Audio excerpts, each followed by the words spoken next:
A very good morning to all the students of 10th class. बेटा, हम आपकी आर्थिक विकास की जो किताब है उसका पहला पार्ट पढ़ रहे थे, विकास।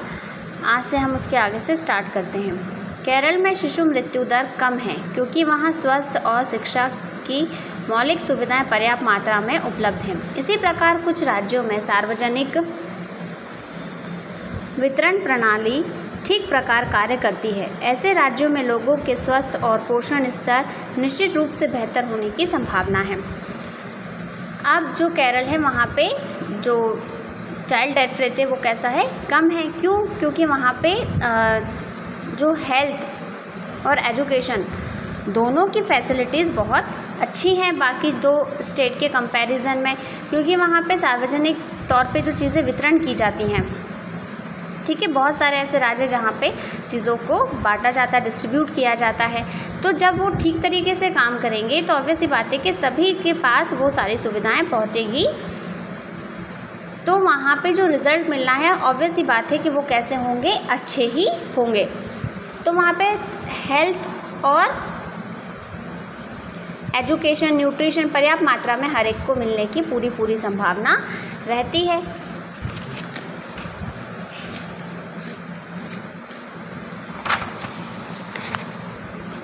क्या यह आश्चर्यजनक नहीं है कि हमारे पड़ोस का एक छोटा सा देश श्रीलंका हर विषय में भारत से आगे है और हमारे जैसे बड़े देश का विश्व में इतना नीचा क्रमांक है। तालिका 1.6 यह भी दिखाती है कि यद्यपि नेपाल और बांग्लादेश के प्रति व्यक्ति आय भारत की तुलना से कम है, फिर भी वे भारत से आयु संभावितता में पीछे नहीं हैं।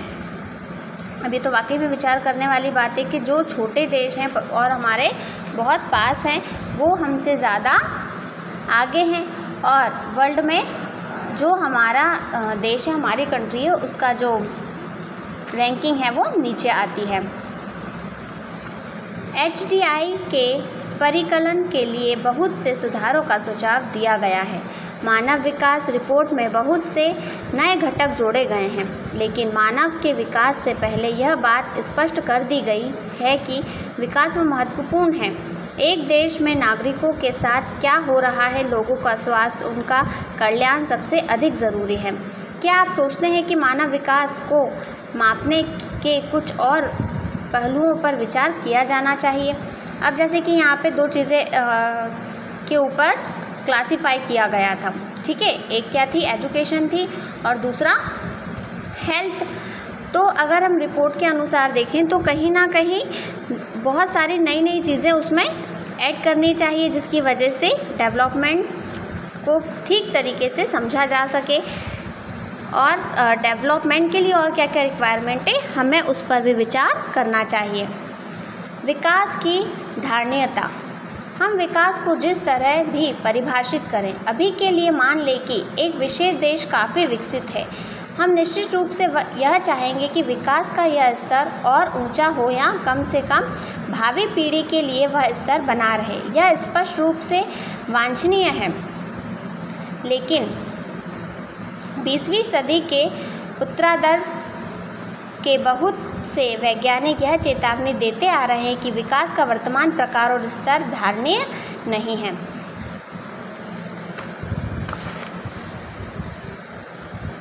भूमिगत जल नवीनीकरण साधन का उदाहरण है। फसल और पौधों की तरह इन साधनों की पुनः पूर्ति प्रकृति करती है, लेकिन यहाँ भी हम इन साधनों का अति उपयोग कर सकते हैं। उदाहरण के लिए भूमिगत जल का अधिक बरसात द्वारा हो रही पुनः पूर्ति के अधिक प्रयोग करते हैं, तो हम इस साधन का अति उपयोग कर रहे होंगे। गैर नवीनीकरणीय साधन वो हैं जो वर्षों से प्रयोग में के पश्चात समाप्त हो जाते हैं। इन संसाधनों पर धरती पर एक निश्चित भंडार है और इनकी पुनः पूर्ति नहीं हो सकती।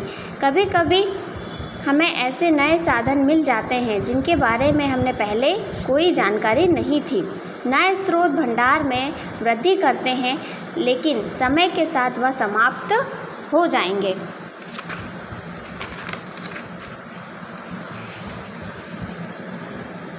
पर्यावरण में गिरावट के परिणाम राष्ट्रीय और राज्य सीमाओं का ख्याल नहीं करते।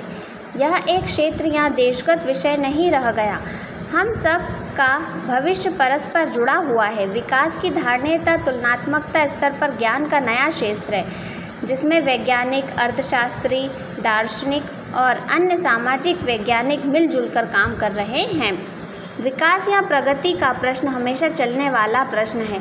हर वक्त में हमें व्यक्तिगत स्तर पर और समाज का सदस्य होने के नाते यह प्रश्न पूछने की आवश्यकता है कि हम कहाँ जाना चाहते हैं, हम क्या बनना चाहते हैं और हमारे लक्ष्य क्या है। इसलिए विकास पर बहस जारी है।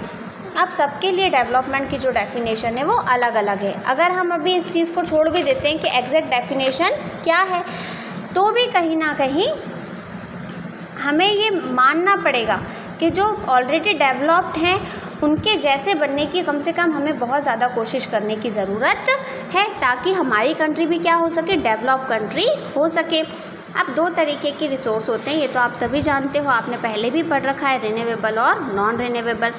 रिन्यूएबल वो होते हैं जो समय के साथ वापस से आ जाते हैं। फॉर एग्ज़ाम्पल रेन वाटर, ठीक, बारिश का पानी अगर ख़त्म भी हो जाता है, सूखा पड़ जाता है, बारिश हो जाती है, वापस से पूर्ति हो जाती है। लेकिन कुछ चीज़ें ऐसी हैं जो रिन्यूएबल नहीं है, जिन्हें हम नॉन रिन्यूएबल रिसोर्स के नाम से जानते हैं। फॉर एग्जांपल कोल, पेट्रोल, ये बन तो जाते हैं लेकिन इनको बनने में बहुत ज़्यादा समय लगता है।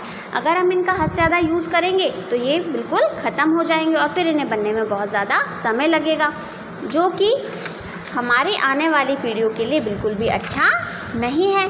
तो कहीं ना कहीं पर्यावरण में जो गिरावटें आ रही हैं वो सभी के लिए एक समस्या का विषय है, क्योंकि सभी कहीं ना कहीं उसी से ही जुड़े हुए हैं, पूरी तरीके से डिपेंडेंट है। अगर अभी ध्यान नहीं दिया जाए तो वाकई में बहुत ज़्यादा प्रॉब्लम क्रिएट हो सकती है। इसलिए बहुत सारे साइंटिस्ट जो हैं, इकोनॉमिस्ट हैं, सोशियो वर्कर हैं, तो ये सब क्या करते हैं, इस पे मिलजुल कर काम करते हैं ताकि डेवलपमेंट के लिए और क्या क्या किया जा सके वो आसानी से हमें समझ में आए, या हम कैसे डेवलपमेंट को और नए तरीके से देख सकते हैं। अब डेवलपमेंट जो है वो एक बार होने पर तो रुकता नहीं है, क्योंकि वो कंटिन्यू प्रोसेस है। तो उसकी कंटिन्यूटी बरकरार रखने के लिए कहीं ना कहीं हर व्यक्ति को अपने आप से उसमें योगदान देना चाहिए कि वो एक समाज का हिस्सा होने के नाते अपने देश के लिए क्या कर सकता है। तो इन्हीं सभी बातों को हमने इस चैप्टर विकास में रीड किया।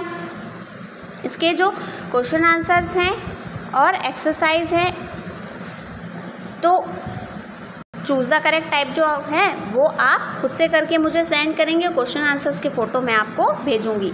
आप लोगों को अपनी अपनी फेयर कॉपीज़ बनानी है और आपकी चारों कॉपी को अलग अलग बनाकर रखना है, ताकि जिसमें आप आसानी से क्वेश्चन आंसर्स नोट डाउन कर सकें।